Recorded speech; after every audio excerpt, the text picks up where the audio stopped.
Welcome back, guys. Automotive Inc. Today we're going to talk about a touchy subject that has been something that's been driving people nuts for over a decade, and I don't think it's going to change, but we'll go into it here in just a second. So please make sure you smash that subscribe button. Helps the small channel out. Thumbs up, notification bell.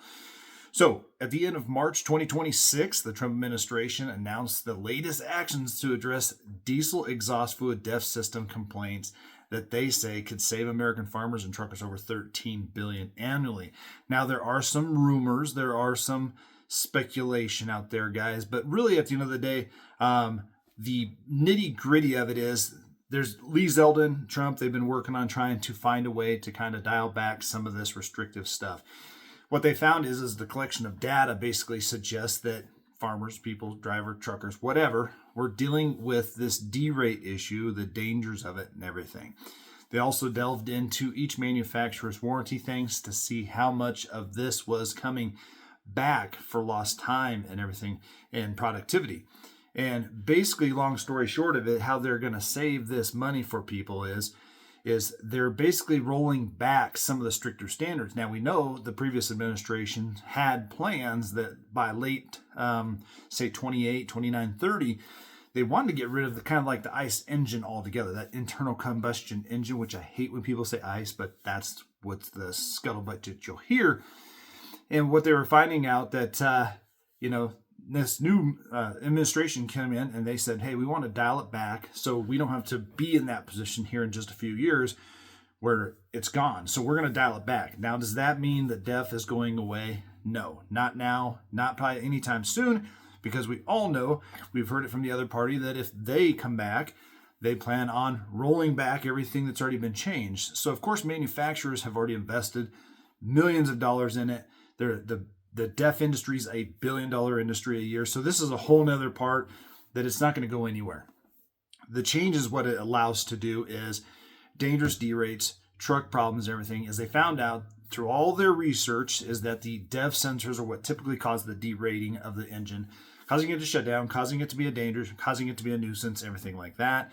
So what they're allowing it is over the air or dealer-based updates can now reduce some of those restrictions. They also now can change out those DEF sensors that typically fail. They're saying that about 80% of those systems fail. So what it allows it to do is for the vehicle to basically run just a little bit different. So again, they're going to do approved NO sensor-based software updates and or changing out that DEF sensor with a standard or more traditional NOx sensor to help keep that vehicle. And part of that is going to allow people to keep running when they run low on DEF or the system itself is failing. It still allows the truck to get work done for quite a while. That's where they come into it. So the next thing that comes into effect is just really about everything. Can anybody drive a DEF-free truck in California right now because of this? No. California has a very set of strict rules, their CARB rules and everything. Although some of those have been changed back, they have their own things in place. Rumor, Trump ended DEF. No. They're making it, again, safer and more available for that. Now, there is a potential. There's a senator that's suggesting a bill that could make vehicles exempt, but however, that is not in the works as of right now. And then, of course, now the biggest thing is everybody wants to know, is DPF deletion legal now? It is not currently legal. Keeping in mind that Trump did basically pardon Troy Lake for his involvement in that type of stuff, but they're finding out that there's no endangerment findings directed to the DPFs themselves, whether it be a diesel particulate burn-off and or a DEF burn-off system. So that includes the requirements and bans on tampering with them. So, really the DPFs deal with the criteria of the pollutant like nitrogen oxides, and really each state can crush down. The way it works is there's federal law and then state law can be the same or stricter. So no, guys, please don't go out there and delete your trucks without checking every single thing around it. And if you're just going to keep that vehicle in your environment, your district, your community, and they don't require emission standards, then you can take that for what it's worth, but keeping in mind that typically will void your warranty. And if you don't have a warranty and you decide to travel out of your boundaries where it seems to be not restrictive, I won't even call it legal to delete, I will call it not restrictive enough to demand that. You roll into another state, they can sometimes enforce their laws. So there's just a lot about everybody. Again, there's a lot of hype coming out that people just say, well, DEF's going away. No, it's not. And I would be real cautiously optimistic about it even going away in the future, just because I see a lot of stuff just getting turned over. When things change, the other party comes in, they change it up, they do their thing. And I just don't see it happening. And there's just been too much investment by the manufacturers in these systems. Just like Cummins one where they got basically sued and had to pay a huge thing a few years ago for the 15, 16, 17 area where they basically told the software, hey, don't worry about using the DEF as much. And my 15 megacab dually is under that recall. My neighbor bought that truck from me. Is under that recall. They're actually trying to pay people to come and get that recall done, which now sends a software update which restricts the systems and makes them more apt to work and fail.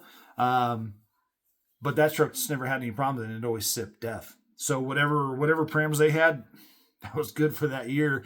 But there's tons and tons of vehicles out there that need that. So like I said, I would be very reluctant and very cautious if you guys are going to go out and do anything like a delete or start claiming that DEF is gone and you don't have to worry about it.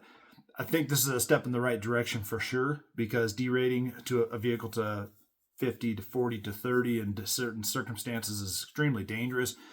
I would love to see it go away. I don't see it happening.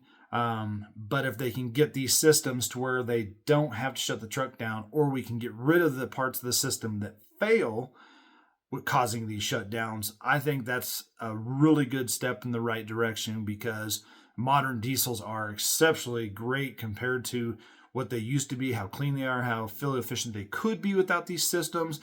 And I just, there's just a lot of misinformation out there. You guys can go, actually 2 different parts. You can go to the EPA and read what it says.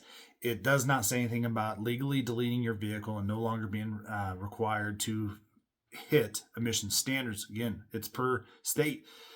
So be just very, very careful with that. Again, it was going to be a touchy subject on it because I've seen thousands of videos, people saying it's over, we can go delete. Oh, it's over, we could do this. And I've seen other people say it's not over.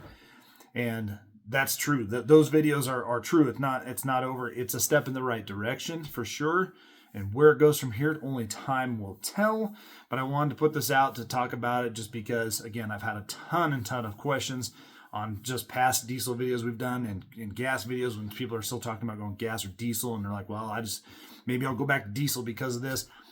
I think you're okay going with diesel. Just follow the way the systems need to be ran and addressed in regen. But, that's up to you guys. As always, guys, appreciate you guys being here. And I'll catch you on the next one.